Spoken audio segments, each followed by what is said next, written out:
Come here. Come here. Come here. Huh? Ma'am, come here. You're gonna be next.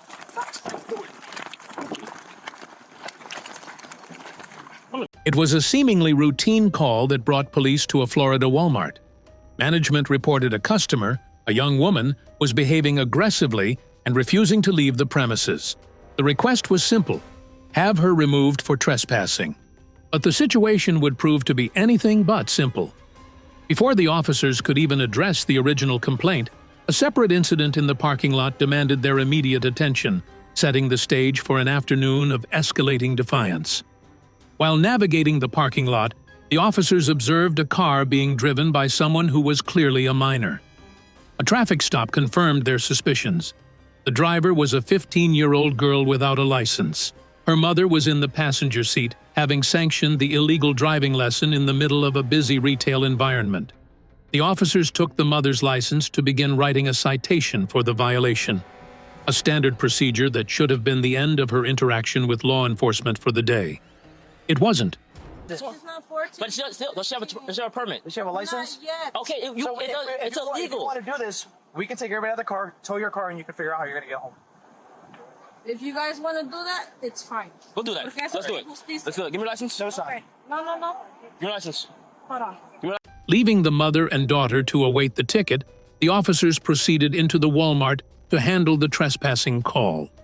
They located the subject, a teenage girl whose attitude was anything but friendly.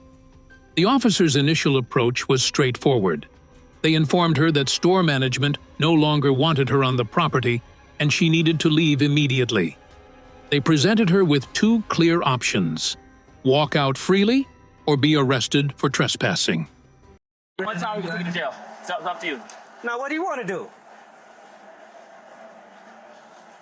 Okay, exactly. Getting aggressive. Are you going to leave or not? He the wrong one. He the wrong one. Are you leave or not? He the wrong one. I didn't even do it. The young woman chose a third option: arguing. She became confrontational, challenging the officer's right to remove her and insisting she had done nothing wrong. This was a critical error. The reason for management's request was irrelevant. The officers were enforcing a lawful order on behalf of the property owners. The officer repeated the directive. Was she leaving or not? Her continued refusal to comply constituted a criminal act. You said something, right? You committed a crime. Hold on. What crime did I commit and why am I being detained? Comment on the jacket. Huh? How old are you? That's not your business. Walk away. Let's go. Walk away. How old are you? Man, you're going to be next for obstruction. Now go. You're going to be next. I'm not Walk away. Walk away. After several warnings were ignored, the officers informed the teen she was being detained for trespassing. The reality of her situation seemed to dawn on her, and she suddenly announced her intention to leave. However, the opportunity for voluntary compliance had passed. The decision to arrest had been made, a direct consequence of her own defiance. The officers moved to place her in handcuffs. As the arrest unfolded, the mother from the parking lot incident reappeared. She had witnessed the confrontation and decided to intervene.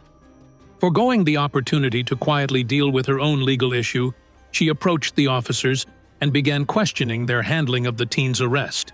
It was a baffling decision that would dramatically worsen her own situation. You cannot drive. Keep walking. Come this way. Excuse me, I'm trying to talk to you. That's not just talking about. It's fine. Why am I being detained though? You're being arrested. For what? Trespass after warning. Congratulations. Put him in my car. I can't. No, look, you have to understand. No, there's no crime. I have If she two hits, surgeries uh-huh. and I'm in pain. Then she needs to get a and I'm permit. trying to go to the hospital. And she needs to get a Can you permit. take me to the hospital? I can get you a rescue to that hospital. No ambulance. I don't need an ambulance. I just need to get there. No, I can't take you. I'm about to take you to jail. Listen. You took my license. Yes, 'cause I have to give you a citation. Okay, then give me the citation. I do I got something to y'all. Nobody said you did anything. You weren't listening. Nah, you can't tell me. I can't do. An officer engaged with the mother, warning her to step away and stop interfering, lest she be arrested for obstruction. This was a direct command and a clear chance for her to de-escalate. She did not take it. She continued to interject herself into the scene, her tone accusatory. The officers were now forced to manage two uncooperative individuals simultaneously. The teen, meanwhile, began to physically resist the arrest. She refused to walk, forcing the officers to manage her weight as they escorted her from the store. Throughout this struggle, the mother continued her unsolicited commentary, following them into the parking lot and escalating her interference from a verbal nuisance to a physical obstruction. No, I can't take it. I'm about to take him to jail. Listen. You took my license. Yes, 'cause I have to give you a citation. Okay, then give me the citation. I do I got something to y'all. Nobody said you did anything. You weren't listening. Nah, you can't tell me. I can't do. Yes, I will, and I can, and I. Come here. Come here. Come here. Huh? Ma'am. Outside, the mother's behavior grew more erratic. She demanded the return of her license, claiming a sudden need to go to the hospital for pain related to 2 prior surgeries. When an officer, following protocol, offered to summon paramedics for her, she refused medical assistance.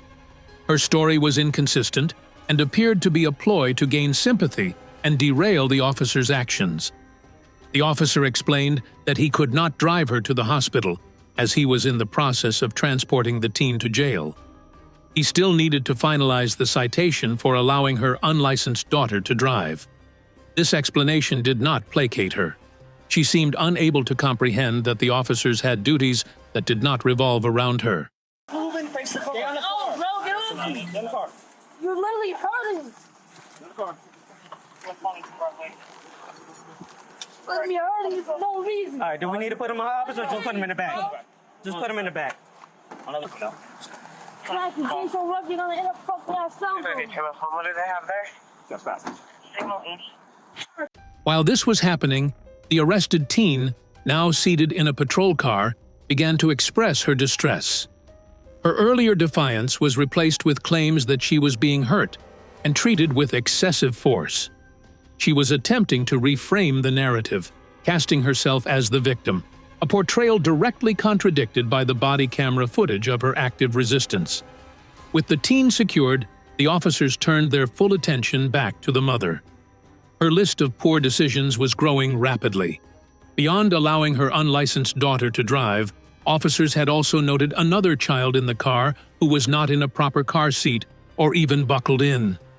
The young driver was also so small, she was observed having difficulty seeing over the steering wheel. Help! Turn around. Help! No, put him in hobbles. Nah, man. They Who else you got out here? brutal. You got They just hobbles? kicked me in my ass. Who else you got out here? George and Thomas. Wes, stop moving, face the car. Stay on the Oh, car. bro, get off me. Get in the car. You're literally hurting. Get in the car. Let me hurting for no reason. All right, do we need to put him in the office or just put him in the back?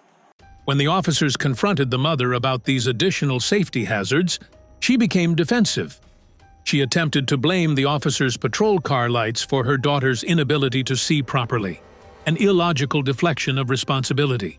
The officer spelled out the gravity of her actions, informing her she could be arrested for child endangerment. He gave her another choice: cooperate, or they could have her car towed and take her to jail. She told them to proceed. You wanna do that? It's fine. We'll do that. Okay, Let's do it. who's this? Let's do it. Give me your license. Okay. No. Give me your license. Hold on. Give me your license or you're going to jail. No, you can't take my license. Give me your license or you're going to jail. License, you're going to jail. It's simple. It's simple. Give me your license, you're going to jail. Ma'am. Hold on. It's no hold, I'm the police. Give me your license. Call him because I need Spanish. You don't need Spanish. You speak Spanish. You speak English fine.